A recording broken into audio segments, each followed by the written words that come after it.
What's up, everybody?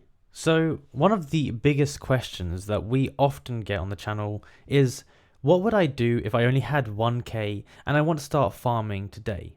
Now, I've been farming since around 2022 and I actually turned about $100 into 15k in 2023. And I'm pretty sure if you start today with 1k, you'll most likely be able to turn that into around 10k by June. Now, obviously, this is if you do things right.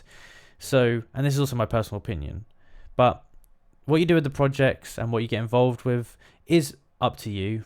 But there are some that are actually confirmed by May or April, so you most likely can get some sort of money out of them if you start. So, getting involved today, number one on my list of what I say if you have 1k and what I would do first is I would deposit some funds into Kinza. Kinza is a lending and borrowing platform.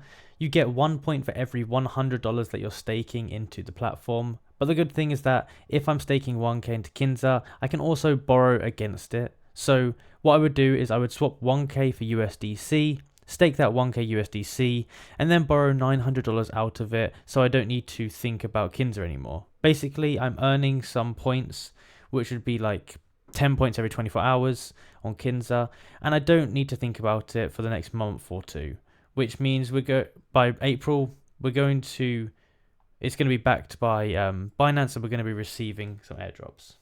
And it's all very simple to do. You can just launch it here, go ahead and connect up the wallet, and if you click on the airdrop thing here, you can actually read more about it all.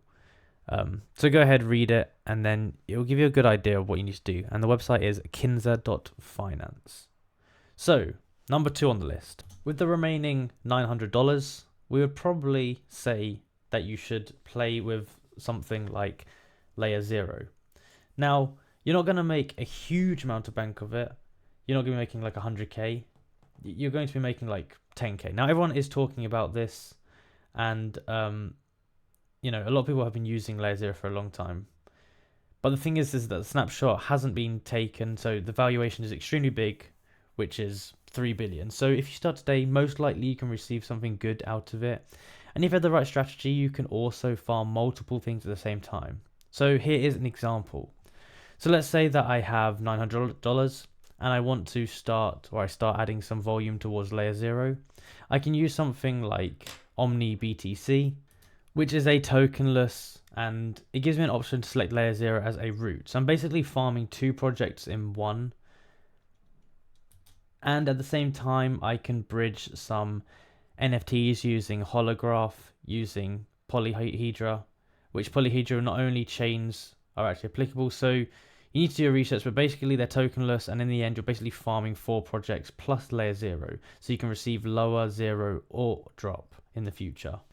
Now with Layer Zero, the best thing we can probably do is be consistent, but initially the first few days we might want to get something like 30k in volume, and then we'd leave maybe like $100 to $150 so we can continue being consistent, because consistency is important, and if I use it every day I improve my ranking. So once I've done like 20-30k, I'm just going to leave around $100 and just continue to use Layer Zero as much as possible to get 2 transactions per day until the snapshot. And now I should be left with around $800, maybe $700 to play with for number 3. And so for number 3, I'm going to go ahead and choose Hyperliquid. Now, you guys know that a lot of people are extremely bullish, and Hyperliquid has just got around 80,000 users.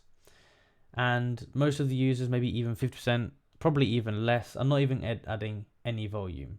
So if you do more than like 10k volume, you should have a good chance of receiving something from the point system, which ends in April. So most likely after April, we should be receiving the drop for Hyperliquid. It's per platform. So it means just by adding volume, by just trading, every Thursday you're going to be getting some points. And what you need to do is just add funds into your Hyperliquid, take some transactions, and your goal is not to make money, it's just to add volume. And you can actually do that. It's very easy. You just launch their app here, connect up your wallet, and you want to be trading. You can go over here to the points section here, and you can see the points that you're getting, all of that kind of stuff. Now, next up, when we've got about 600 to 500 remaining, we're going to be going ahead and looking at scroll. Now, there's no guarantee we're going to be receiving an airdrop in the next few months, but if we're early enough, most likely we'll be able to do a lot of money right now.